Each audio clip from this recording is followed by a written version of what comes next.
Hey, everybody!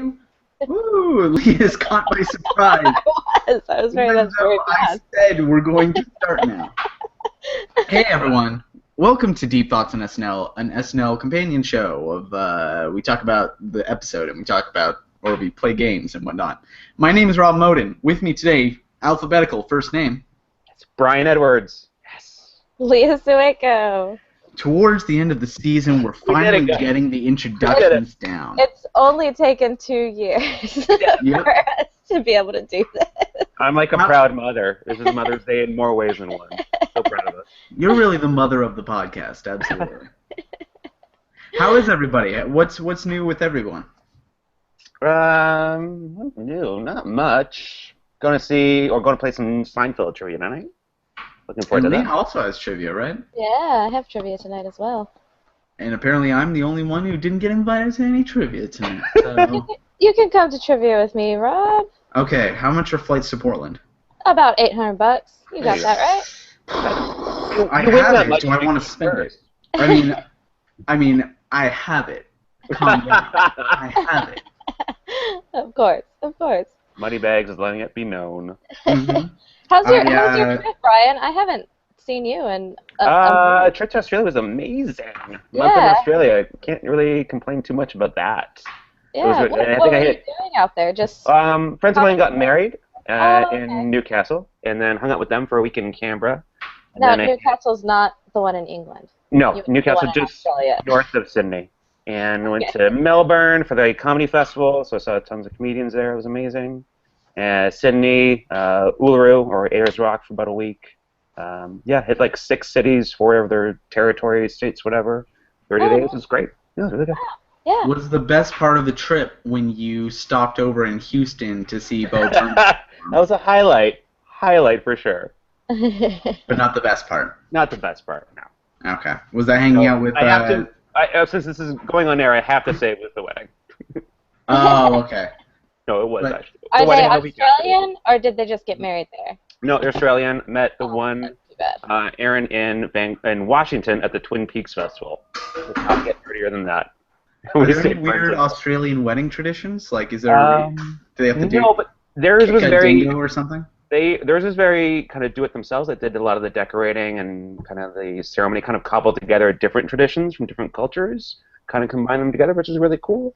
It was very non-traditional. Obviously, it's 2 guys getting married, so it's the perfect excuse not to be traditional.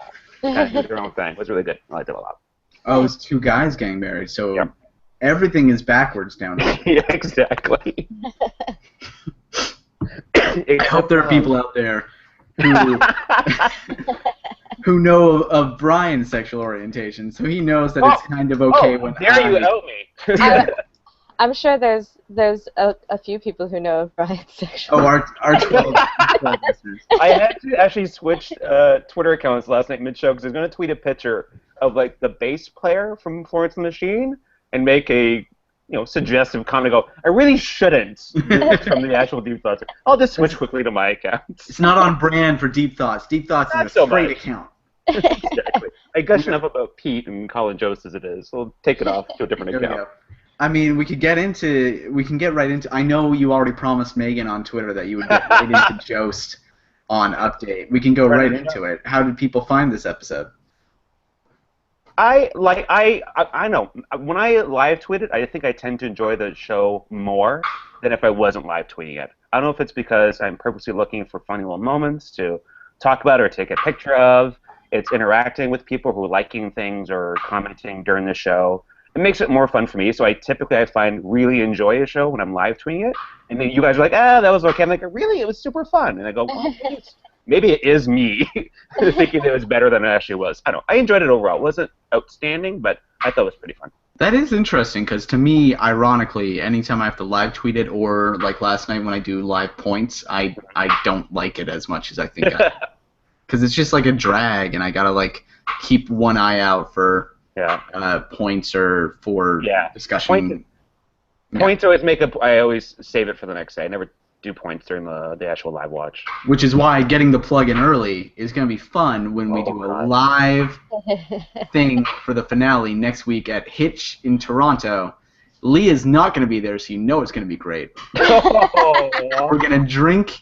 I'm not going to be responsible for any points. Russell's going to be responsible for points and deciding a winner live, so he's not going to enjoy the episode either. I'm going to be cool. Especially since it's his pick that's hosting next week. That's going to be extra pressure on him. You'd be Sure. like, that was totally dancing and singing in this sketch? You're like, no, it wasn't. He shuffled. I feel like during commercial breaks we'll be like yelling at him, like, I think he "Why'd won't you let skip that us. last one. I don't think that was a recurring impression. I think he was playing a character within the sketch or whatever dumb rule. Making sure people didn't play the characters before, and yelling at each other. It's going to be so much fun. I mean, I got some issues with Russell's rules about characters within sketches or sketches within. The Avengers apparently count as separate people than a Robert Downey Jr. impression, but whatever. I'm not the commissioner of this league, so. No, I was actually thinking, I feel like next season you should actually get points deducted for a singing monologue. Ooh. I really think you should get points deducted for a singing monologue. I kind of like that, yeah. Yeah, that lazy If you have crutch. nothing new to bring to the table except for singing. Well, I mean, it's now every single monologue. I mean, we've had, what, like 2 monologues this season that weren't... We didn't have singing last night. We had maybe I know, one of the I best monologues. I think wasn't one of the so. best. It was great. It was great. 'Cause Leah, it was what did you like about it? What didn't I like about the episode or the monologue? No, the monologue. I liked did the you like? monologue. Yeah, I said, what did you like about it? Oh, Starting I a thought you said, conversation. I thought you said, what didn't you like? I was like, I just said it was great. All right, we'll edit all this out. Leah. Hey, Leah. For the first time, I'm going to ask you. No, what did you like about it? I loved, having the moms come out and some of the little things that they did. I loved the video montage and like A.D. Bryant. I feel like A.D. Bryant, they just look for the most like embarrassing things to show for A.D. Bryant. It's great. And the one with Pete Davidson, it was so sweet because his dad's voice was in it. I didn't realize that until this morning when I rewatched it. Oh my God, that's his dad. Yeah, I thought that was really sweet. That was Yeah, so it just sweet. Sounding every bit the New Yorker that you would assume Pete Yes. Davidson's father is. Yeah. Exactly. Yeah. 80 retweeted a text conversation between her and 2 of the writers, Chris and Sarah, where they're like, "I can't believe they found this. This is amazing. It's like 5% parody, 95% blooper reel," and just like making fun of her / loving the. I want to know where the balloons came from. Where were the balloons? Like, who was throwing the balloons into frame from off camera? It was pretty great. It was. The Cecily one. Okay, why was that one girl wearing like a leotard? The girl she's talking to, I'm like, why is she half naked? so What's confused going about on? what play that was. It was a very soapy something about like I need my cocaine.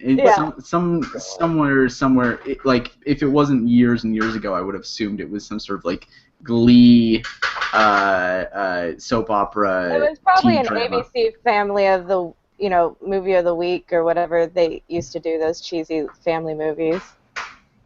So many of these could have used a lot more context, but on the other hand, they were kind of better for not having context. Why was Jay crying? I want to know why Jay was crying. I think that one of the kids in the video, maybe a sibling, was like, "Oh, he's crying because mom's not around," or something like that. Was like the voiceover that you heard in the background. I also liked that Sashir sounds exactly the same as she did when she was 11. Like I didn't have to look. I was like, "That's Sashir." Yeah. Talking I about all thought the it was different funny, Lucy like shows. Keenan, there was no footage of Keenan other than Mighty Ducks when he was 15. Like he didn't exist in the universe before Mighty Ducks. He was already way too busy, but that was a great that they chose a Mighty Ducks moment and they didn't go with like because he was like a comic relief character, but instead he went like with the very proud like roll call moment, so everyone could cheer when Keenan. For a second, I was like, wait, is Joshua Jackson going to be in this? I was waiting for the little subtitle like Joshua Jackson, not a SNL. Not coming on this season. Oh. Yeah. I also liked 80's mom when they were apologizing when Reese is coming. "Oh, that story sounds real hot," and her mom goes, "He wasn't." Yeah. Like totally dissing her boyfriend choice. There was some variation between like which of the stories given to the mothers were better or worse than one another, as well as the home movies. But in overall, it was just such a kind of joyful, surprising experience. Can't help but love someone when they're just being adorable with their mom on stage. It was pretty cute.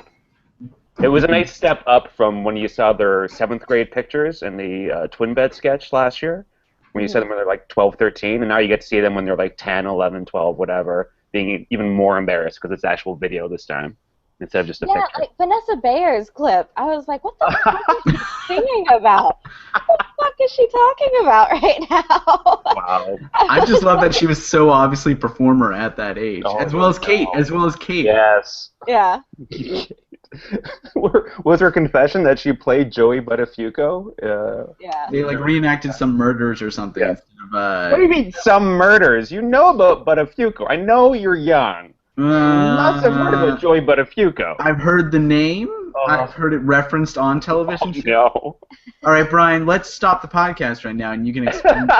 Oh, God. That's stupid idiot. Joey Buttafuoco's cheating on his wife. His wife finds out about it, and I believe she shoots off his penis. I thought Or she shot at his penis. I thought she put it up and then threw it out a car window. Yeah, that's right. Yeah, and then they had to go find it. Right? I'll be honest. Patched it. The Freudian psychosexual nature of this crime really fits my image of Kate McKinnon as a child. Yeah. Oh, it's totally something she would have done. Doesn't surprise me. This is like the late night fodder of the early 90s. This. Amy Fisher was the mistress, right? Yes, that's right. Yeah. Yeah. This was like the thing that all the talk show hosts talk about. Before the murder? He's not dead. No. Oh, Yeah. I thought you said somebody got murdered. Were they famous before this thing happened? This was like it was like New Jersey, I want to say, where it happened. This Of like course. So this is back in. This is in the 90s, back when like people who were involved with horrible crimes weren't just like a passing internet story. They would become like a national icon in a way. Because I've heard the name Joey Buttafuoco. All right. Every late night show covered this multiple times. It was one of the big stories of those early 90s, and like just the trash TV hot topic of conversation. Mm-hmm. I love that you're like, some murder or something. It's like, oh no, Rob's so young.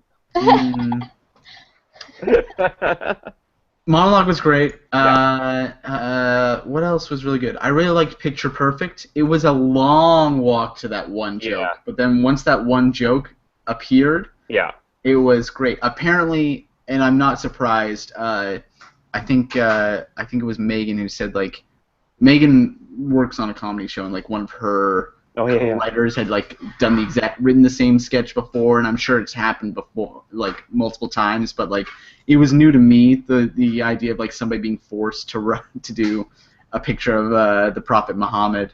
Yeah. Also kind of edgy after some recent events in Texas, which I think involved a pro-freedom, let's draw Muhammad contest that led to some shootings, unfortunately. Yeah. But, I mean, I don't know if the show had that in mind. I kind of regret bringing it up because it's a big downer. Well, but the sketch itself. The hilarious performances. Bobby Moynihan's reaction to getting the card. Yeah. And, like looking and like trying to draw it, looking over his shoulder, not sure what he should do. They did excellent casting, both Bobby Moynihan and we've had our differences, but Kenan Thompson. Kenan was good as Reginald Bell Johnson. You think so? I was like, that is not an impression of him. No, not the impression, but Bobby and Kenan specialize in Frozen Fear. Like that is a track that they are very good in. So having those two be the ones who saw the card was absolutely the right call. Great 180 from like anger, I'll show you how it's done, and to looking at the card and just doing that wide-eyed freeze. And he does do very well. It was well done. Mm-hmm. I also like Taron Killam's host. Yeah, I really did like his host. The stall tactics, like that buzzer means we're at the halfway point. Filling right in with the smarmy game show host role that like Bill Hader created. Really good. Yeah, I like his little spins and points and. If they don't win, they just deduct $1 million from their bank account. Yeah. That was a nice twist. And then. I'll be honest. The rest of the show did not go great. Oh, come on. The theater showcase? I love the theater showcase. Okay, look. I went to drama school. This appeals to me on a huge level. I loved Beck Bennett in like I think it was like a beret or a fedora or something, cross-legged, smarmy, going like, "I'm not in the show. I'm just a regular performer, regular person." All of that was great. It was diminishing returns from the first time they did it back in the fall. Oh, slightly. Just because it's a recurring sketch, they didn't really do much other than just be even more ridiculous, if anything. I just love Kyle in that kind of sketch. That's his perfect role, where he's just awkward, earnest for whatever reason. I don't know what it is about it, but for him, where he's just presenting the sketch or different setups, it still works for me. I don't know what it is. See, I really love Taron in that one because I love him dancing. I love it. Like every time he's like. It also reminded me of I saw actually I think it was maybe Ryan McGee who is an online reviewer for SNL, but talked about how like this is kind of like the defining sketch of like this cast because they are kind of like if you looked at this cast overall, they are kind of like awkward but enthusiastic and genuine and stuff. It also reminded me of they used to do this a lot more, but the kids acting camp sketches. Yeah. In general, I feel like again it was more prominent last year, but a lot of sketches where the cast members played children, or like who were very very like precocious. Is precocious the right word? I'm not sure, but it like this kind of very genuine emotion, awkward, but like unaware of how awkward they are. Seems to be like a very defining trait of this entire cast. It's like this cast is the 10-to-1 sketch of casts of SNL, where they're just all really good about being weird, and they all just really just excel at the weird stuff, even if it's not the literal sketch. The show overall has been pumping out more and more like sketches that would seem like they were 10-to-1. I think Leah, you and me and Russell might have talked about that last week, where like the weirder sketches, the more writer-driven sketches seem to be coming more and more earlier in the show and more often in the show. Including, I do want to touch on Mr. Westerberg, which was weird. I don't know how I feel about Mr. I loved every single person's impression of him, and I loved Bobby as Mr. Westerberg, but I don't know how I feel about that sketch. Something about it was like, I don't know if I should be laughing. Well, let's break down the different maybe troubling areas of the sketch.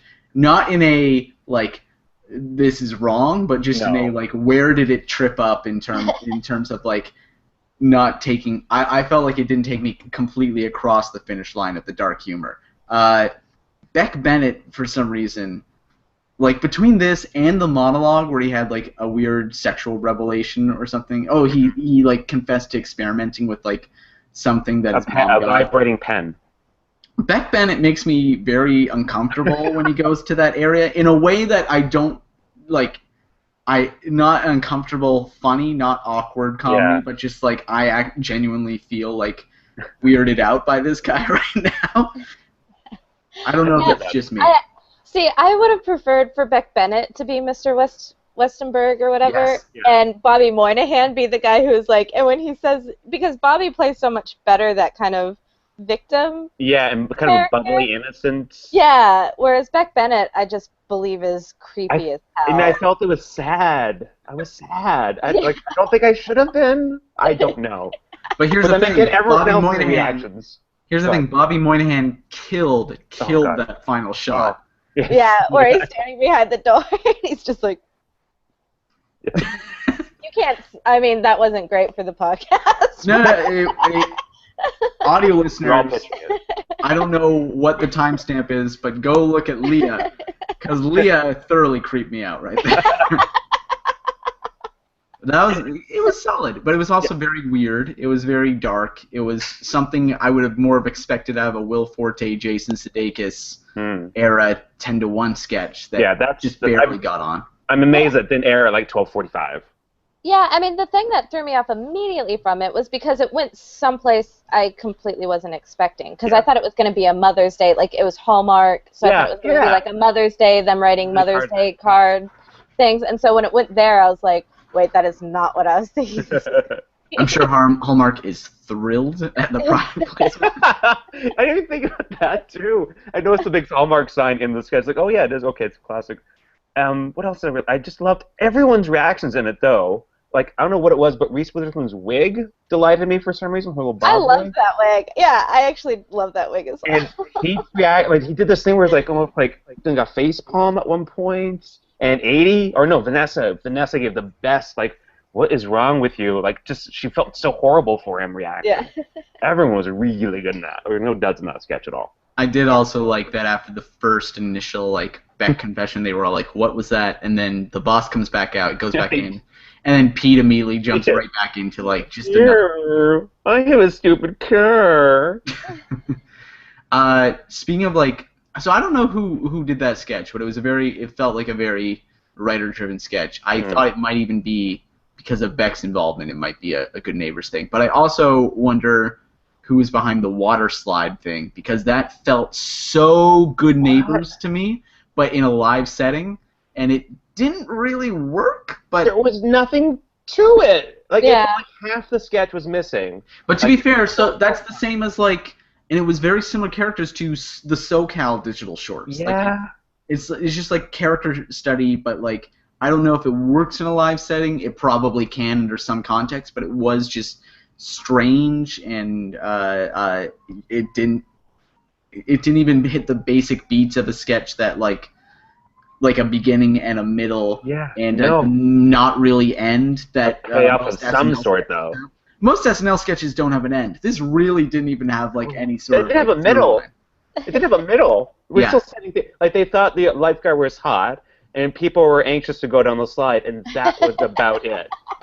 Until they rushed through some very happy and lucky actual kids through the slide at the end, and you could see them pull away and see the actual set that they were landing on and all that. But it was like they were short 2 minutes and had no shorter sketches that could end. It's like, well, we'll just end this one halfway through. That's what we'll do. Also, a lot of Beck and Kyle talking over each other, which seemed a little weird and confusing. I don't know. It was like, I admire the stylistic attempt. I thought about it today. I think they had this really elaborate set piece. They go, well, we can't throw the money away on this one. Let's use it. We'll use whatever we can on this one. This water slide be expensive. Yeah.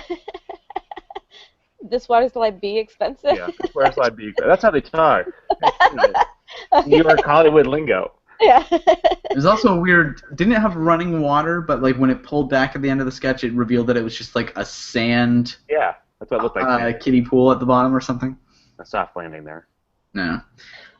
What else was there? There was Whiskers Are We returned. That's your classic 10-to-1 delightful weird sketch. Mm-hmm. Which is what it seems like 10-to-1 sketches these days are more like in the style of late night, like infomercial type things. Yeah, infomercials. I was gonna say the ex-porn stars, which is also kind of an infomercial, but like one-liners being thrown out by like the weirdest characters versus like not concept-driven but one-liner driven. Yep. Yeah. It's writer-driven, just like joke machines. When they're good ones, like both of them I thought were really good. Kate is always good doing this character. I mean, immediately as soon as I saw it, I tweeted, like, yes, cats, and like 80 retweets immediately just on that one line. I think everyone was just excited to see it. And we haven't really talked about it, but Reese Witherspoon was like game for the thing. She was like, for most of the episode too, she was like, she's game, but I think she got weird. The problem with the like Scarlett Johansson was like she just felt like she was a supporting role in sketches, like nothing really centered on her as much. I thought a couple mean that weird talk show at the beginning with the live microphones with her. Yeah. The best part of that was Jane Keenan's reaction. Yeah, it really was. Jane were great. I cannot deal with that kind of energy. Even though they were playing like super stereotypes, like they were just kind of delightful in it. Maybe because they were kind of an oasis in the middle of a comedy desert. I did also really like when Kyle was on and you saw Pete in the trailer. Like both of them had these really weird outfits. Like Kyle's hat and vest combination for some reason just delighted me how absurd it looked on him, and just that visual I enjoy it, but everything else going on, it felt like I really liked Keenan's wig. I loved Keenan's wig. A lot of wig work this week. A lot of really noticeable big wigs this week from everyone. Since I think that is the most that we will have to say about Be Seen in LA, I do want to go back to Whiskers Are We, because it was filled with like a bunch of Sure. good lines, just like, and with this cat, you get free all of the cats. All the cats. Look in the eye, you bought it. The kitten, they were like, this is Bluebird. He just showed up on our door telling us he's a sex offender. He's a registered sex offender. And I believe was Bluebell the one with the cult? Bluebell had the cult too, right? And like, don't be alone with the cat? No, I think it was they both had a different cat, didn't they? Oh yeah, Skittles. Skittles. Yeah. And I love the lion. They were like, he tells everybody he's a lion. The one that got the most traction on Twitter, when all I did was tweet the line, not even the full line, was, "This is Kat Middleton. She's good at producing hairs." That, for some reason, just delighted people on Twitter last night. I don't know why. It was a great line, but... Her sister has a better butt or something. Yeah, her sister has a better butt. Mm-hmm. It was a solid one-liner sketch. It was great. Kate McKinnon always Reese was really good in that. I liked what she was grabbing Kate's boob, like rubbing the cat milk off her cat drool. I also really admired Reese as the other girl you had met from a party. Yeah. Even though I think we finally hit a point of like the expectations of this character and like knowing where it's going has overshadowed any potential end results. Like I can't remember any lines from the girl you wish you had talked to at a party last night. Like the Bruce Jenner one, I love. Bruce Jenner's allowed to be a transformer, but climate can't change. Yeah. And we're in Nepal. I liked the Amber Alert as well. Oh yeah. Lost our friend, so we put out an Amber Alert. To me, that felt like Reese came in and said, "I want to be the girl you wish you had started, like our friend or something like that." She's like, "Okay, we'll write together." That's something like she requested to do or something. Yeah. In the same, probably after seeing SNL 40 and then seeing all the celebrity guests playing Weekend Update characters, I don't know. Yeah, maybe. Get that sweet update gig money. That's blatant, just speculation. But update was solid. I think so. We seem to be at odds with the rest of the internet, but I feel like Deep Thoughts overall is reaching a pro update place. Very much so. Is that fair to say? Well, it's not just us specifically. Like, while I was tweeting, everyone responding to tweets or liking things, but with that, seemed to be liking the same things that I was liking. Like, no one was, like, hating on it from what I could see. There's a couple things that I liked that other people in the rest of the show didn't like, just little bits here and there, but nothing an update. Everyone seemed to be really liking Update. Leah seems to disagree. Yeah, I mean, I feel like out of the people I know, I'm more pro-Update than everybody else I know. Everybody I know really dislikes Shay and Ghost. Most. Both. So I don't know. I feel like, go ahead. No, I was just going to say I haven't followed like the general public and, what they think about them. I feel like Jost especially has gotten a real uptick in popularity with it. I think people are liking him a lot more, especially even comments on Entertainment Weekly or Vulture or something like that. They were talking about his despot with Leslie and saying how it was nice to see him really banter with her more, where in the first appearance she did, he seemed just terrified of her. Now he's just really engaging her back and forth, and you got that great where she's talking about her third letter, where she's talking about, I'm a successful woman, I'm on TV, I'm this, and he just off camera, and you're humble, and she just gives him that look. Yeah. He seems more playful now. And it's like that one great thing Mayweather bit where he just stared at the camera like there's booze-ish reaction in the audience. He's like, nope, just stared at it, nope, deal with it. Yeah. He's a little fearless there. I like that. From what I've seen online, a lot of the comments, the AV Club sticks out a lot to me, where basically every week they say, it's just not working with Jost and Shay. And I feel like that kind of overlooks that Update right now it's not consistent even within Update. Mm-hmm. There are some, okay jokes, and then, they usually get 2 or 3 or 4, really, really good jokes in there versus, say, I feel like Seth Meyers, it was consistent above average, and people are kind of looking back to that and wishing that there was more consistency to Update right now. Jost and Shay have, I feel improved, and they've gotten to that place where they have those solid hits every week. and usually like stuff like Joe's dad jokes about I love his dad being so distant. Each of them kind of getting like these runners on topics, like stand-up kind of style, especially in Che's. From Che, you get a lot of like kind of these mini rants, and I feel like those are kind of been overlooked by reviewers in total because it's not just like hitting out those jokes and every joke being like really good, but getting me Tina. Their ambitions are kind of a little farther. I thought the weakest part was, and this is not going to be a shock to anyone here, was Keenan, the enthusiastic neighbor. I zoned out. Willie. You guys keep trying to convince me that Willie is enjoyable. I zoned out. I can't remember. Hated Willie. I love it when he just does the whole, and it's like everybody always says, Willie, Lorraine set you up. Like, it's so funny. He's so happy about it. It's great. It's great. Come on. For me, it was a weak part. Come on. Oh, you guys. I liked Keenan and other sketches. I did not like that one. Willie didn't even hit the highs that it did last time when you were also trying to convince me that it was a great bit. Willie's great. Willie's great.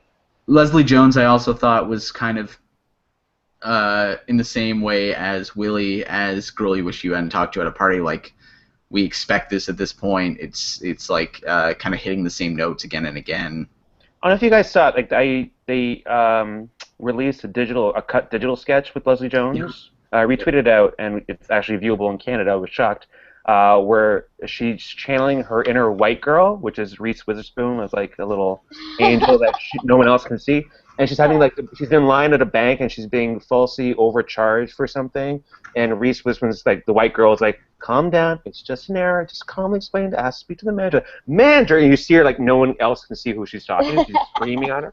And eventually they go, okay, it's good. But then it ends with them like, okay, everything's fine. You just have to wait like 10 minutes and we'll fix this. And Reese Witherspoon freaks out. I'm not waiting 10 minutes. And Liz's like, no, white girls don't like to wait for things. Like, I could be going to yoga. I could be hitting Starbucks. I'm not waiting 10 minutes here. Going on, I go, okay, that saves a little bit. But it was a nice little shade of Leslie, I thought. It was still doing that, the loud character, but it softens nicely at the end. I was like, oh, I wish that had actually aired. It was good. I saw it. I liked the idea a little bit more than the execution. Yeah. I thought the pacing was a little bit off, including when Beck, as the security guard, comes over and like asks her about her yelling to nobody in particular. Like, it kind of. I did like Sashir in that though. She's just yelling at he's coming over because you're yelling like a crazy person. I thought that was a nice little touch. Sashir was in something. Yeah, and it got cut. Sorry for you. No, you're not. She was on the water slide.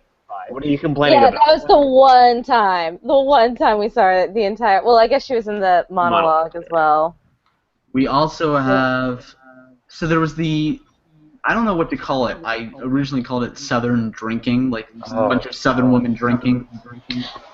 Okay, here's the thing. I kind of liked it, but maybe because there's also somebody. Is there an echo going on? I hear you echoing. Do you hear me echo? I think that might be Leah. I don't hear anybody echoing. Is that me? Does that mean it's me? I don't know. If I talk now, I can still hear myself. It's weird. Yeah, me too. A little bit. I don't know. If anybody has something playing over the speaker, then. Nope, I got earphones. I got it. Well, I don't know what's happening. It's weird. I mean, it makes me think it's me because it's not happening to me. Well, let's just try to move on. I thought that I kind of, god damn it, it's in my head. I enjoyed it because I think in my head I was like kind of trying to imagine it as a live sketch. Like I could just kind of see. Was it not a live sketch? No, I mean like if it was like sometimes I feel like the cameras cutting back and forth can like make it seem like it should be much more of a production than it is. Like I was trying to imagine, or I immediately did imagine like what if this was just like people on a comedy club stage in front of me doing a sketch show and like they're just talking very weirdly about all these little minor revelations of their lives and these little weird one-liners. I think it would have worked a lot better as kind of this kind of character weird piece versus in the middle of the show it just seemed like there's no premise to the sketch. It's just people sitting around saying weird things. Yeah. I don't know if it's like a TV show versus a live show, and there are different expectations. But I felt like the premise would have worked more for a live stage show. Yeah. Well, my notes were good wigs. Not much else. I guess I liked it. One, I thought part of the joke was that it was Southern women, and Southern women usually sit around and have the weirdest fucking stories to tell you about what's going wrong in their life.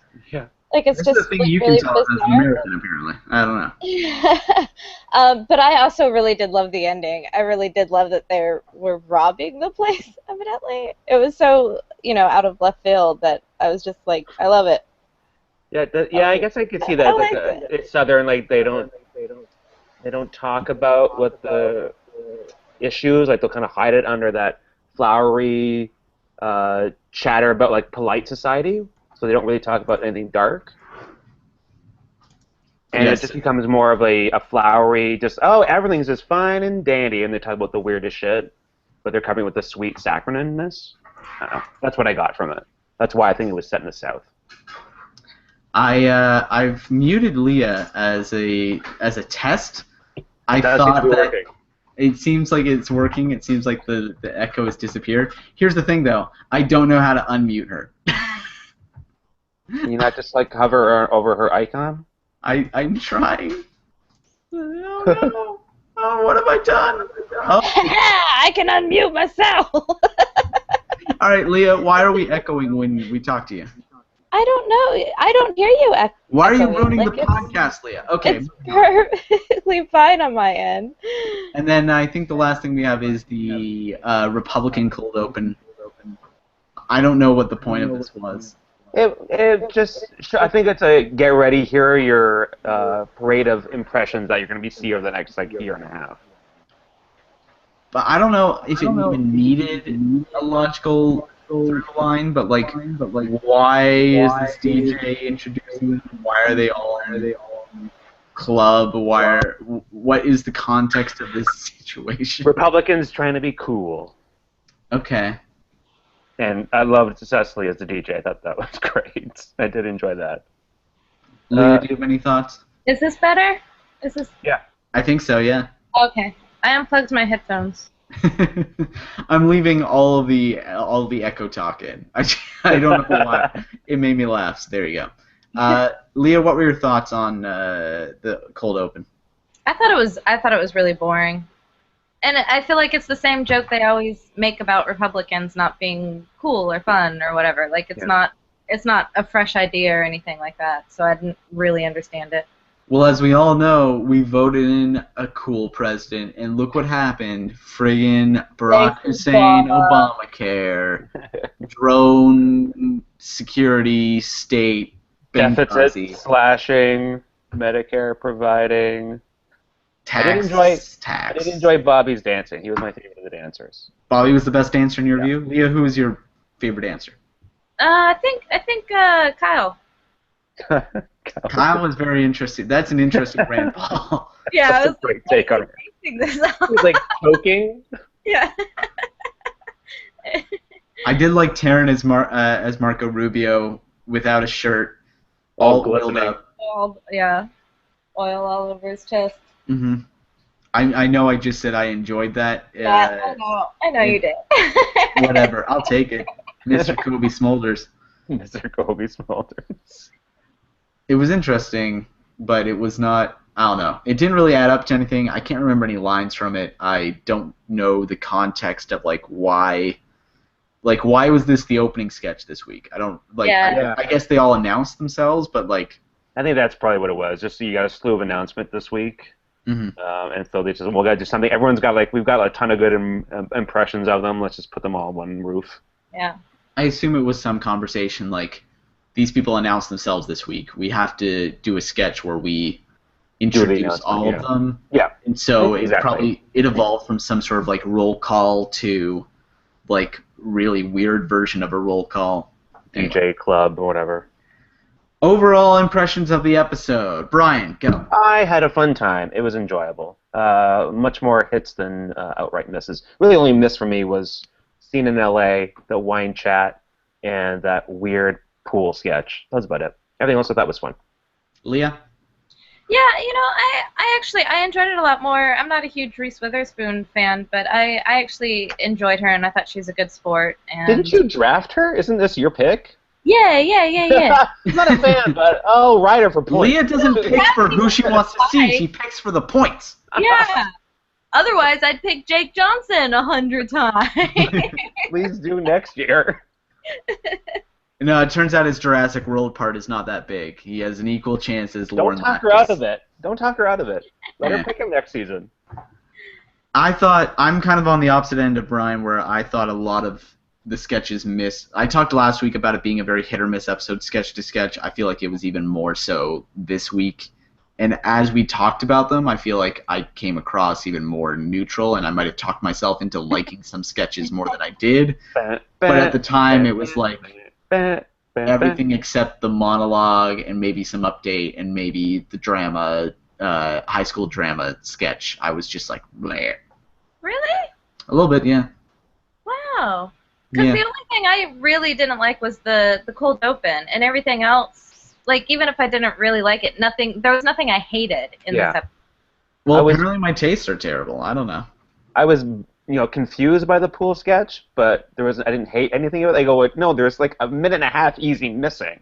That's really my complaint about it. I don't know if anything was missing. I just feel like that was the sketch as they wanted to present it to us. I wanted to sit in and not writers and go, really? That's where you thought it should end? And there's like, these are the characters, and we're going to take a journey with these characters. Apparently it ended on some weird turn of phrase that like the audience didn't react to, but it seemed like it was supposed to be a big laugh line. I had tuned out by that point. Yeah. I enjoyed it. I liked it. It was fun. Again, I enjoyed live tweeting it, so it adds to the fun for me, but that's me.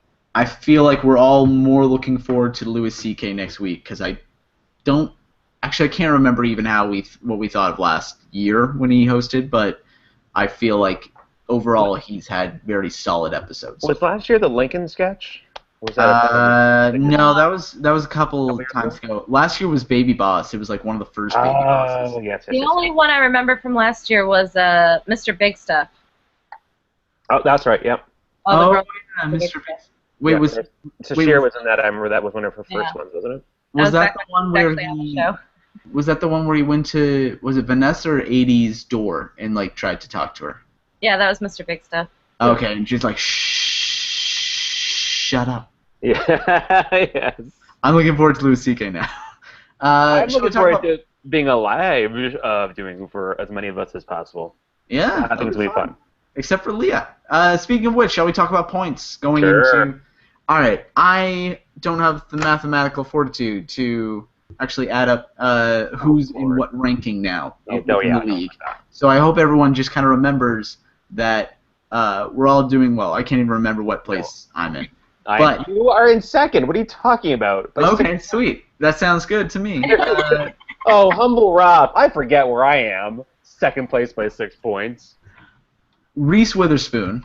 What do people think she did in our arbitrary point system, which you can find at triviaclub.blogspot.com. We score it like a fantasy league. People get points for showing up. Brian, what do you think Reese Witherspoon scored? I think she did good, but okay. I don't think she had any huge standout like kissing, ex-hoes, things that you're big point getters. I'm going to say like 50s. I think low 60s. I would say 50s as well. She was in almost every single sketch, but she didn't do any, there was no singing, no dancing. Yeah, she didn't do anything, so I would say 50s. Well, she would have gotten 50s by my unofficial point score. Russell will have an official point score, and he might have to hash this out. But she went from 57 to 47 because she didn't thank the cast at the end of the show. Burn. Major penalty. Otherwise, she showed up on Update, which is big for a host. She was in a pre-tape on Mr. Westberg. And yeah, she showed up a few times, did some dancing. Yep. Does the drama thing, the interchange between the scenes and the drama club count as dancing? Because it should. This is going to be something that I think I gave out a lot of dancing points, but Russell may have to be harsher because Taryn definitely danced. I don't know about the others. Dancing. I don't know about I wouldn't consider the other ones dancing, but I would consider Taryn dancing. But I was also worried that if I only gave points for dancing to Taryn, and that came out in this podcast, people would accuse me of being biased towards my own draft beat. So. Oh, the Taryn's also mine, so maybe so. Okay. Who do we think is the top scoring cast member this week? I'd say Taryn.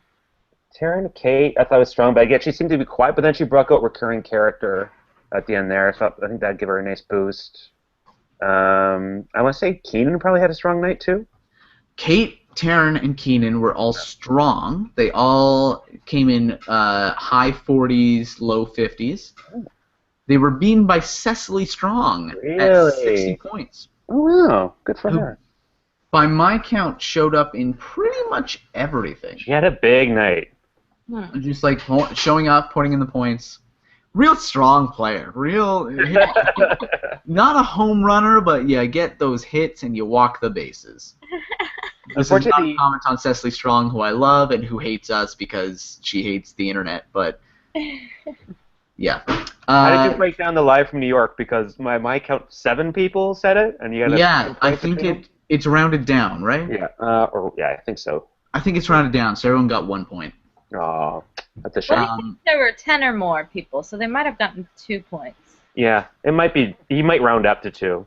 Yeah. Oh wait, is live from New York's 10 points or 15 points? 10.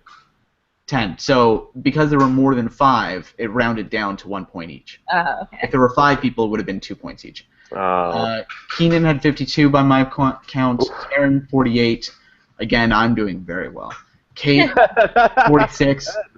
Beck 45. Bobby 45. Kyle 43. 80-35. I'm very curious about the rankings. Because like Sarah has Kyle. You have Keenan. Leslie, Matt and Sarah 22, have Kate. Leslie 22, Pete 22, Vanessa 22, Jay 15, Sashir 15. They only had 15? Yeah, but No, there's no way. Monologue. He was in Be Seen in L.A. Was he in anything else? He's in Monologue. He was in the I'm totally blanking on it now. I did not take notes about who was in each sketch. He was definitely. Maybe I'm wrong. He was definitely in another sketch.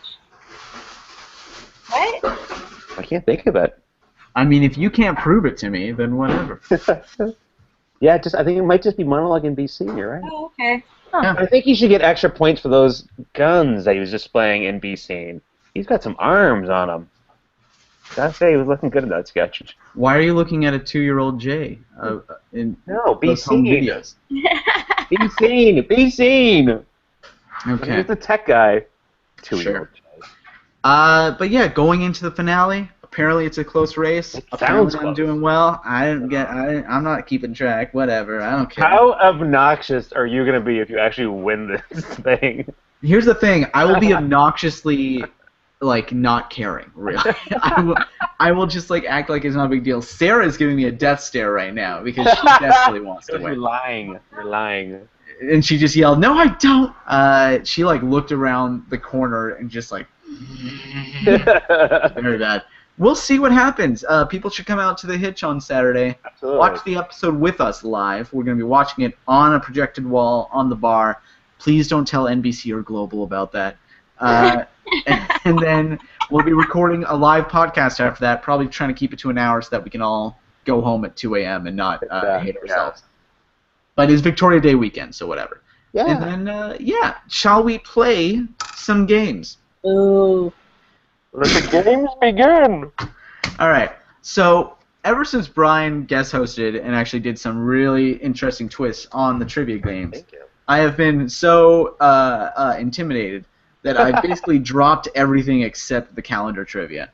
The rest of the trivia games will make a comeback next year. No, you see, you should have done the opposite and just dropped the calendar trivia and kept everything else. Calendar trivia. I don't remember playing any other games other than calendar trivia. We played 6 Degrees, which is apparently terribly named according to everybody. I like 6 Degrees. Didn't I like 6 Degrees? I don't know what you like. Didn't I like it? Around Christmas, there was some fill in the lyrics, but nobody was able to do it. I think the original rounds of trivia, there was I like actual... Sketchy. Sketchy's great. Oh yeah, me making up sketches. That's so hard. The making up them is the hardest part. I should what? Leah? I said you dropped it because it was too hard coming up with the sketches. It was. It's very challenging. Actually, that might be fun to do live, with like Price is Right, like yelling from the audience and stuff. Maybe I'll just do that for the live. But we're gonna do some calendar trivia. We're gonna do. God. Expect a lot of 0 points throughout the whole game. We're gonna have 3 rounds of asking you questions from the calendar. Each round will also have a bonus that is just a nonsense question that you can get an extra point with. For anybody who doesn't know, over Christmas break, oh god, I dropped all the things. Over Christmas break, I found an SNL calendar, desk calendar, which had SNL trivia. Then on the back of the box, it said extra trivia on the back, and I'm like, cool. And then it turns out the extra trivia is just random facts about the universe and history, and it's complete bullshit that I ask everybody these questions. But it makes me laugh, so we're gonna do it. I keep forgetting to talk to Sarah privately about destroying that calendar. Calendar's great, and there's gonna be so many questions saved up over the summer because we're not gonna be playing it. Questions about other people on the trivia team. Oh no, that'd be worse. It'd be funny. What is Brian's childhood dream? All right. Kevin has 2 siblings. Name that siblings. All right, Leah, I'm gonna let you go first. Tell me when. When? Okay, so here's your question. From the 1980s, a commercial parody. Pick the correct slogan for the SNL product Memorex. A, is it a bribe, or is it Memorex? B, never forget D&D night again. C, the only videotape designed for secretly filming your neighbors. I don't know what this commercial is. I don't know how any of those slogans can possibly... Memorex, from what I remember, is like a brand of tape. Like I always thought of it more as audio tape, like a cassette tape. But I guess it was like videotape as well for like. How do bribes and Dungeons and Dragons work into it? Maybe you're trying to bluff us by. I don't get these slogans that I totally didn't come up with. We'll see. It's a real question. From Monday, May 4th. Thank you. I don't know. A. The correct answer is A. Is it a bribe or is it Memorex? So congratulations to Leah for not knowing that, but still getting it correct. Here's the other thing now. The calendar dies with every question. So every question you answer gets closer to the calendar being destroyed. I hope that's an incentive for you to keep answering. Brian, tell me when to stop shuffling. Stop. No, me. It's Brian. I was trying to make him do it for the next like 20 minutes. I already tried that one. Stop. What do waiters Marco, played by Dana Carvey, and Carlo, played by Adam Sandler, put on patrons' food in this 1990 sketch? A, special sauce. B, fresh pepper. C, powerful laxative. D, Parmesan. Parmesan. Fresh pepper. Pepper. Your answer is pepper? Mm-hmm. That is correct, fresh pepper. I think I remember that sketch, actually. I was hearing sauce, and I go, no, it's pepper, and I hear them saying it with a funny accent. Yeah, that's exactly it. I don't even know if I've ever seen the sketch, but yes, I can imagine Dana Carvey and Adam Sandler constantly saying, fresh pepper, fresh pepper. I can imagine that entire sketch already. So it's 1-1. All right, so let's say, boom. Close game. All right. Buzz in. Really heating up over here. Buzz in when you think you know the answer. Buzz in. What holiday is April 21st?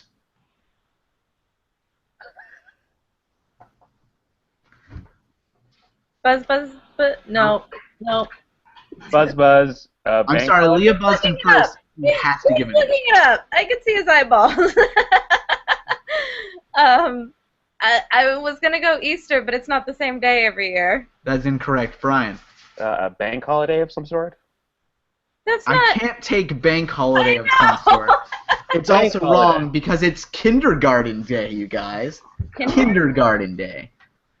Kindergarten Day honors Friedrich Frobel, who started the first kindergarten in Germany. There, many kindergartens had real gardens attached so that the children could tend them and cultivate their own inner lives. Literally, Kindergarten has gotten much better since we have grown up and outside of Germany. Big fan of those shapes and colors. All right, it is still 1-1. Thrilling rounds of trivia. Leah. We're not going to have to go through all these, are we? Stop. These are all the valid questions. They're going to be saved up over the summer. I might crop a few out if they're. I gotta have a chat with Sarah at some point. No, we might have questions for years and years just off this one calendar. So start a small fire. From the 2000s, Leah, pick the correct slogan for this SNL product, Swiffer Sleepers. A, clean while you sleep. B, make cleaning floors a family affair. And C, shh, quiet. The Swiffer is sleeping.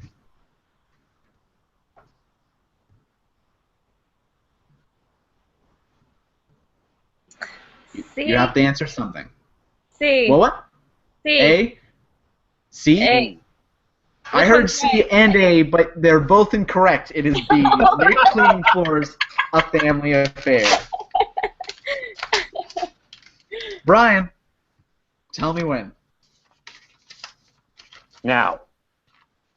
Brian, for a commercial parody from the 1970s, pick the correct slogan for the SNL product, Craig's Traveler's Checks. A, accepted in over 2 countries.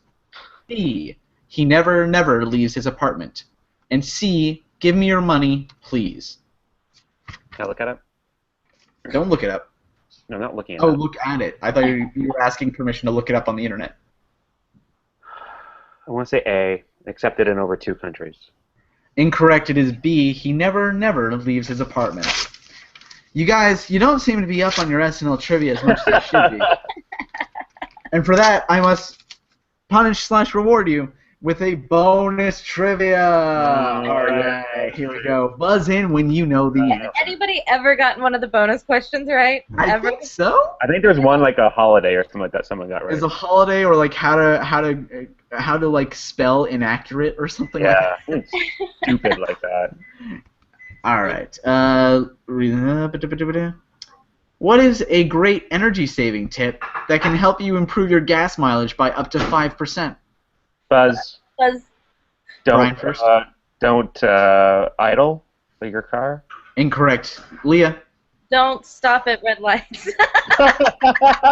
Incorrect, but creative. I like it. No, it's put that shit in your car. You're not gonna accept I'm gonna need more specifics than put shit in your car. You put some sort of sugar like, thing. In gas, oil. Yeah. No. Energy saving too.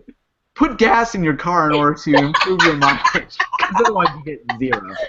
No, the correct answer is keep a tire gauge in your glove compartment so that you can notice when tires are getting a little low.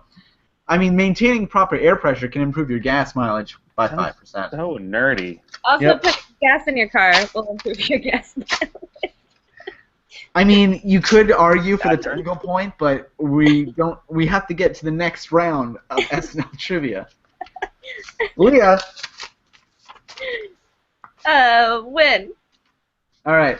From the 1980s, what celebrity host played recurring character Mr. Short-Term Memory? I know I said memory in a weird way. We're going to move past it. Brian knows this, I bet. No, I think one name jumps out. I'm not 100% sure. I don't think I'm right, but. What? From the 80s? Yep. I'm just going to say Alec Baldwin. I don't know. No, the answer was Tom Hanks. Oh, that's right. Yep. No, not who I was thinking of, but. All right, Brian, it's 1-1. You have the chance to all the glory. Pull out a win here, unless Leah can answer the bonus fact after. Hopefully, it's about cars again. Tell me when. When? From the 1980s, what is Pat Stevens' favorite book? A. TV Guide. B, The Cat in the Hat, C, Victoria's Secret catalog, or D, Vogue? My instinct said TV Guide. I'm going to go with Victoria's Secret catalog, C. I'm sorry, the correct answer was Vogue. Oh. So that means it's time for a tiebreaker. And the tiebreaker, of course, comes from the bonus trivia pile. Everyone's favorite. Da da da da. Doop-a-doop-a-doo. This game is never going to end. Sorry, some of these I have to read before I can actually ask, because I'm just rephrasing sentences and statements in the form of a question. 100 years ago on this date, which was May 7th, British ocean liner what sinks in 18 minutes after a German WW-1 U-boat strikes it with a torpedo? What is the name of that British ocean liner that sank on May 7th, 1915? Buzz? Go. The Edmund Fitzgerald. No. The Mayflower. No. It's a tiebreaker, so we're going to stay here until you guys... For God's sake. No, the correct answer is the Lusitania. Louisiana. Okay, yeah. No. Lusitania. It's nice. That is the end of the SNL trivia this week. Lusitana? Lusitana. I'm getting the judges are saying it's pronounced Lusitana. Lusa. Lusa? Tana. All Very right. important detail. So, 1-1. Congratulations, We both win. everyone. Yay! We're both winners. The calendar has been retired for the season. Yay! Look forward to it in September. Brian is happy. Leah is upset. And that's it for this episode. So again, everyone should come out to, especially if you've stuck with us through this podcast, which can lead nowhere and is really just a series of in-jokes. I think you would enjoy coming to Hitch Limited on Saturday night next weekend in Toronto on Queen Street East. I was going to say, Where it might I help if you live in And you'll have Toronto. a great time. Yep, get drunk with us. We don't even have to worry about following points or anything because we're forcing Russell to do it. So we're all going to be very loose. It's so argumentative and competitive. It's going to be amazing. At commercial, just going to be like, that was not a point. What are you talking about? I'm going to get ready to yell. It'll be great. Save your voice. Even though I'm recovering from dental surgery, which actually we haven't I talked feel like about on this is episode. your biography, Rob. Nothing but dental surgery stories. Yep. And yet I've still been talking nonstop for an hour. That was probably a bad idea. But, Brian, where can people find you on the internet? You can follow Deep Thoughts, because I do a lot of live tweeting and news during the week, Deep Thoughts SNL on Twitter. And me personally, if you want to, at CoconutPhone77. And Leah? You can find me at Leah Suiko on the Twitter sphere. And you can find me at Rob Exists. I also host a Orphan Black podcast called Clonecast. It's the official one. There'll be an announcement that I'm excited about very soon about that. Anyway, cool. So, that's it for this week. Thank you, everyone, for listening. Look forward to the finale.